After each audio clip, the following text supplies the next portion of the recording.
안녕하십니까. 거룩한 빛 광성교회 정성진 목사입니다. 오늘은 정금 같은 신자라고 하는 제목으로 말씀을 전하겠습니다. 욥기 23장 10절 말씀. 그러나 내가 가는 길을 그가 아시나니 그가 나를 단련하신 후에는 내가 순금같이 되어 나오리라. 제가 신학교 졸업할 때 목사가 되지 않고 평생을 전도사로 가난한 사람들과 함께 살겠다고 뜻을 정했습니다. 그래서 졸업할 때가 다가올 신학교 4학년 때 이제 어느 곳에 가서 가난한 사람들을 섬길까 찾다가 충북 음성군 금왕읍 용계리 금왕교회에 가서 이제 일평생을 섬기겠노라 그렇게 생각하고 금왕교회 담임전도사로 부임하게 되었습니다. 그때가 1983년 10월 3일 29살 때였습니다. 이제 교회 담임으로 부임해 보니 어른은 아주머니 할머니 6명 남아 있었고 어린아이들 학생들 한 10여 명 남아있는 교회였습니다. 할머니들이 얼마나 신묘막측하신지 성경을 이분들이 거꾸로 놓고 읽고 있었습니다. 다시 말해서 글을 모르는 분들이 성경책을 바로 펴지 못하고 거꾸로 놓고 있었던 것이죠.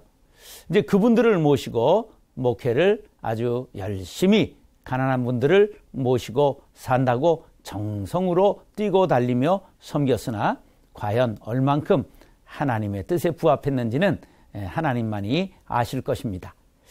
그런데 그때 얻은 좋은 교훈이 있습니다. 무엇인가 하면 금이 왕성하다는 뜻의 금왕교회, 그래서 금에 대하여 잘 알게 되었습니다.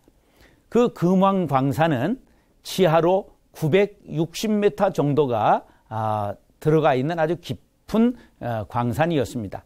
그리고 30m 들어가면서부터 한 층을 이루고 있기 때문에 지하로 30층 이상 파고 들어간 큰 광산이었습니다.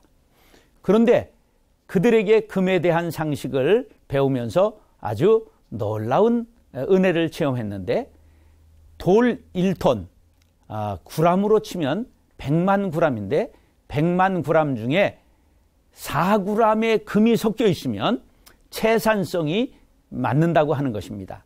그러니까 광산이 최소한 운영되려고 하면 100만 구람 중에 금이 4구람 섞여 있는 돌을 캐내기만 하면 운영이 될 수 있다고 하는 것이죠.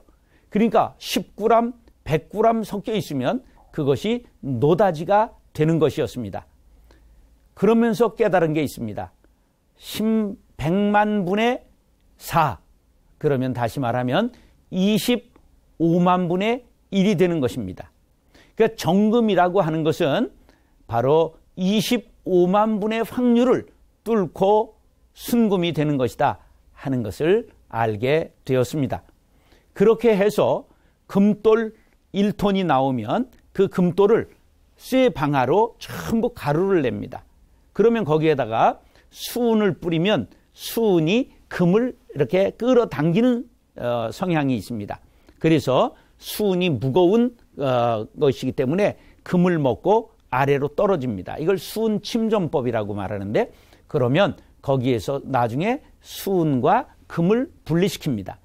그래도 금 속에 아직 불순물이 남아있기 때문에 자그마치 1500도의 고열을 가해가지고 용광로에서 불을 확 붙이면 거기에서 금이 녹아내리게 되면서 잔물이 전부 날아가 버리고 아주 반짝반짝하는 순금이 나오는 것입니다. 그것을 99.99%의 순금이라고 말하는 것입니다. 바로 정금 같은 신자라고 하는 것은 불같은 시험, 1500도의 고열의 모든 잔물을 다 날려버리고 하나님의 사람, 성령의 사람이 되는 것, 그것을 가리켜서 순금이라고 말하는 것입니다. 사랑하는 성도 여러분, 우리가 시련을 두려워하지 마시기 바랍니다. 시련에 모진 바람이 불어올 때 그 시련이 지나가고 나면 우리가 그 연단을 견디고 난 후에 바로 반짝반짝 빛나는 정금이 된다는 사실입니다. 우리 모두가 정금 같은 신자가 될 수 있기를 간절히 바랍니다. 이것이 바로 내가 너를 단련한 후에 순금같이 되어 나오리라 하신 말씀의 뜻입니다. 우리 모두가 시련이 올 때 참 두렵고 떨리고 진땀나는 일이고 견딜 수 없는 그런 아픔이 있지만, 그러나 그것을 참고 인내하며 견디고 나면 하나님이 원하시는 정금 같은 신자가 된다는 사실입니다. 우리 모두 고난을 극복하고 정금 같은 신자가 되는 한 해가 될 수 있기를 예수님의 이름으로 축원합니다.